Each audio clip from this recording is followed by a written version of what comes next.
Pulivendula Vontimitta ZPTC స్థానాలకు జరిగిన ఉప ఎన్నికల్లో టీడీపీ ఘన విజయం సాధించింది. 2 చోట్ల వైసీపీ ఘోరంగా ఓడిపోయింది. పులివెందుల్లో ఏకంగా డిపాజిట్ కోల్పోయింది. పులివెందుల్లో టీడీపీ చరిత్ర సృష్టించింది. జెడ్పీటీసీ ఎన్నికల్లో వైసీపీ అభ్యర్థి హేమంత్ రెడ్డి పైన టీడీపీ అభ్యర్థి లతారెడ్డి ఘన విజయం సాధించారు. 6033 ఓట్ల మెజార్టీతో ఆమె గెలుపొందారు. మొత్తం 10,601 ఓట్లు పోలవగా టీడీపీ అభ్యర్థి మారెడ్డి లతారెడ్డికి 6,716 ఓట్లు వచ్చాయి. వైసీపీ అభ్యర్థి హేమంత్ రెడ్డికి 683 ఓట్లు మాత్రమే వచ్చాయి. 30 ఏళ్ల తర్వాత పులివెందుల్లో జరిగిన స్థానిక ఎన్నికల్లో టీడీపీ విజయం సాధించడంతో టీడీపీ శ్రేణులు సంబరాల్లో మునిగిపోయాయి.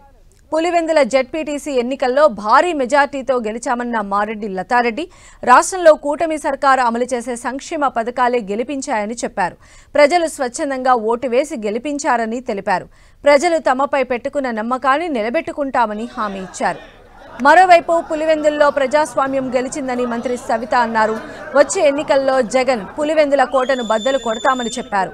ప్రభుత్వం చేసే అభివృద్ధి టీడీపీని గెలిపించిందన్న మంత్రి సవిత టీడీపీ గెలుపు కోసం కష్టపడిన కార్యకర్తలకు ధన్యవాదాలు తెలిపారు.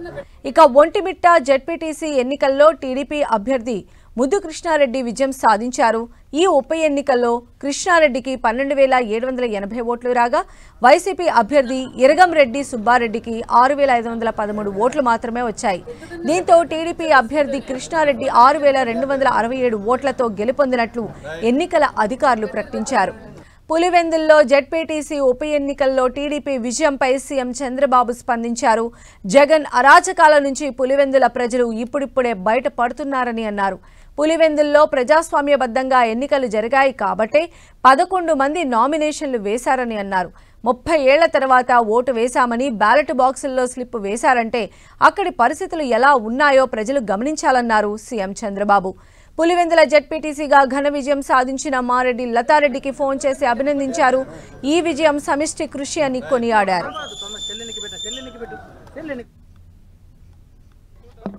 భారీ మెజార్టీతో గెలిచామండి. మేము మా సంక్షేమ పథకాలు ఎర్రవల్లె చెరువుకు నీళ్లు ఇవ్వడం వల్ల మాకు ప్రజలు మాత్రం స్వచ్ఛందంగా ఓట్లు వేసి భారీ మెజార్టీతో గెలిపించారండి. భారీ మెజార్టీతో గెలిచామండి. మేము మా సంక్షేమ పథకాలు ఎర్రవల్లె చెరువుకు నీళ్లు ఇవ్వడం వల్ల మాకు ప్రజలు మాత్రం స్వచ్ఛందంగా ఓట్లు వేసి భారీ మెజార్టీతో గెలిపించారండి. పులివెందుల్లో మీ చరిత్రలో చూశారు. ఇక్కడ పులివెందు చరిత్రలో స్థానిక ఎన్నికల్లో చీనాకాయలు అమ్మితే పర్సెంటేజు, అరటికాయలు అమ్మితే పర్సెంటేజు, చికెన్కి పర్సెంటేజ్, కోడిగుడ్లకు పర్సెంటేజ్, ఇలా ప్రజల్ని ఏ విధంగా భయభ్రాంతలు చేసి పిండి పిప్పి పీడించారో ప్రజలందరికీ తెలిసి ఒక్కసారిగా ఈసారి కూడా మనం వైసీపీకి ఓటేస్తే మన జీవితాలు కూడా నాశనం అయిపోతాయి. ఇప్పుడన్నా ఈ మంచి ప్రభుత్వానికి మనం సహకరించాలని ప్రజలు సంపూర్ణమైన నమ్మకంతో మాకు ఓటేశారు. ఏ విధంగా అయితే ఓటేశారో అదే నమ్మకాన్ని మేము నిలబెట్టుకుంటాం. వాళ్ళు చెప్పిన సమస్యలు కూడా కొన్ని ఉన్నాయి. ఎలక్షన్ కూడా అయిపోయిన తర్వాత సమస్యలు పరిష్కారం చేస్తామన్నాం. ఖచ్చితంగా పరిష్కారం చేస్తామన్న విషయాన్ని కూడా మీకు తెలియజేస్తున్నాం. 4 రోజుల నుంచి వైసీపీ డ్రామా మళ్ళా మొదలైంది. మీరు అందరూ చూశారు. మీరు ఈరోజు ప్రజాస్వామ్యబద్ధంగా ఈరోజు ఒక ధర్మానికి అధర్మానికి యుద్ధం జరిగింది. ఈ ధర్మమే ఎప్పుడైనా ధర్మమే గెలిచింది. మొన్నటి రోజు మరి అవినాష్ రెడ్డి గారు ఏ విధంగా మాట్లాడారో, జగన్మోహన్ రెడ్డి గారు ఏ విధంగా మాట్లాడారో మనం అందరం చూసాం. మరి గత 40-50 ఏళ్లుగా నిన్నటి నుంచి బైకాట్ చేస్తున్నాం ఎలక్షన్లు అన్నారు. బైకాట్ మీరు చేయలేదు జగన్మోహన్ రెడ్డి గారు, ప్రజలు మిమ్మల్ని బైకాట్ చేశారన్న విషయం మీకు తెలియజేస్తున్నాం. ఒక రోజు ముందు రోజే, స్వాతంత్ర దినోత్సవం ముందు రోజే పులివెందుల్లో స్వాతంత్రం వచ్చిందన్న విషయాన్ని మీకు అందరికీ తెలియజేస్తున్నాం. ఈ అవకాశం నాకు ఇవ్వడం వల్ల ప్రజల్లోకి వెళ్ళి ప్రతి ఒక్కరికి సేవ చేసుకునేదానికి అవకాశం ఇచ్చారు. ఈ విజయం 30 ఏళ్ల చరిత్ర తిరగరాసింది. ఈ విజయాన్ని మేము బాగా సెలబ్రేట్ చేసుకుంటాం.